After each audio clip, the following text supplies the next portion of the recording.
You know, here we are moving into the month of May. This past month of April, it's been a lot of cold fronts coming through. We've still had a lot of wind, but you know, we expect that for the month of April. And it's kind of normal. But we've still had a lot of trout coming to the dock. Not every day, but you know, we've had trout. The trout are on the move right now, and they're moving from our interior marsh down into the lakes and bays. Now, going into the month of May, you know, our weather's going to warm up, the wind's going to lie down, and the speckled trout bite's going to get a lot more consistent. You know, we've been finding them right at the mouths of the bays, where the bayous and the canals are leading out into the bays, and you're going to still find them there. You know, we've been concentrate on the shorelines of these, where these bayous come out into the bays, and then also go out and fish the shorelines of the interior islands of the bays for the speckled trout.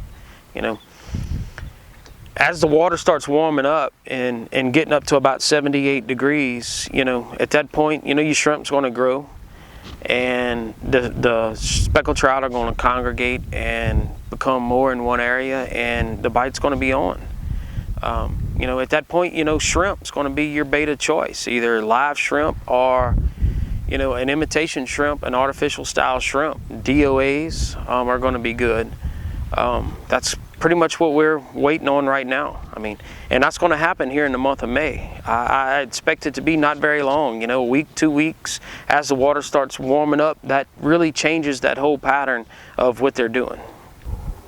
This month, you know, we're going to throw artificial or live bait all month. You know, they're going to start biting a lot more consistent on artificial.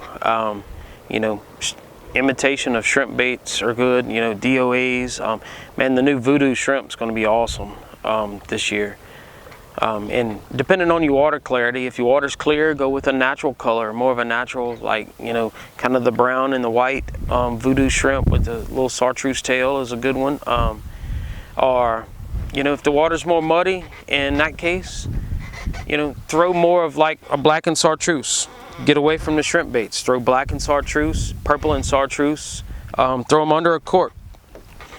You know, and some of our best places is going to be, you know, places that I know my best is going to be like Cassatet Island, Timbalere Island, East Timbalere Island, Northwest Island, Philip Bruce, the Four Nation Islands. You know, that's where we're going to be fishing all the month of May. And we're going to follow them through the bay. You know, you're not going to find them at every island every day, but just follow them, and the fish are going to be there. They're spawning. So towards the end of the month, they're going to be more down Fouchon Beach is where we're going to start fishing. And our fishing's going to be consistent for the next few months. If you're a speckled trout fisherman, right now is your time that you should be ready to go. I mean, it's just a week or so out, and the bite on the speckled trout should just explode. And as soon as that happens, I mean, it's time to come fish. I mean, here we are. I mean, y'all come enjoy some of this beautiful weather that we're having right now. Also, let's, you know, talk about another note. You know, I'm a red fisherman at heart. I love the redfish, and the redfish this past month have been real consistent on us. They've been in the ponds, and into the month of May, you know, that's not going to change. You know, we've had our run of the bull redfish that's running through the marsh and headed back out to the coast.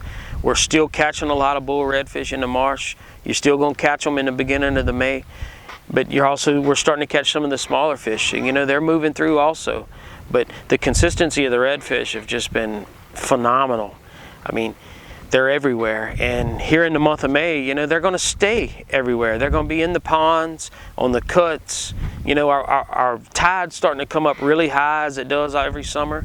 And when the tide comes up high, the redfish are going to be really deep up in the marsh and the grass. So, you know, I try to concentrate on the redfish when the tide starts falling and it gets a little bit low. It pulls them out of the grass, and it puts them at the edge of the ponds and at the edge of the cuts into the bayous. That way you don't have to go so far deep in the marsh to catch them, and they school up in those areas. And fishing with live minnows are just a regular jig head. They're aggressive. They're going to chase pretty much anything, even a gold spoon or a spinnerbait. You know, your plastic bait that you're going to put on any of that is really going to be based off of the water clarity. I know I say that all the time, and y'all hear me say this all the time, but you know, the clearer the water, the more natural bait. The darker the water, the darker the bait. You know, this weekend that we fished, we've caught all our redfish on black and chartreuse, but our water has been muddy, muddy, muddy all weekend. So, you know, that really depends a lot on what color bait you're going to throw. Well, look, we thank you for joining us here in our May fishing forecast for the Leeville area. And you know, if you would like to go fishing with Captain Anthony Buquoi, look, just call or email him. My phone number or email is going to be posted right here on the screen, and you can come enjoy some of this beautiful Louisiana fishing that we have. And don't forget to go join me on my Facebook page or on my website to keep up with how Captain Anthony Buquoi and Spot On Fishing Adventures is doing on a daily basis.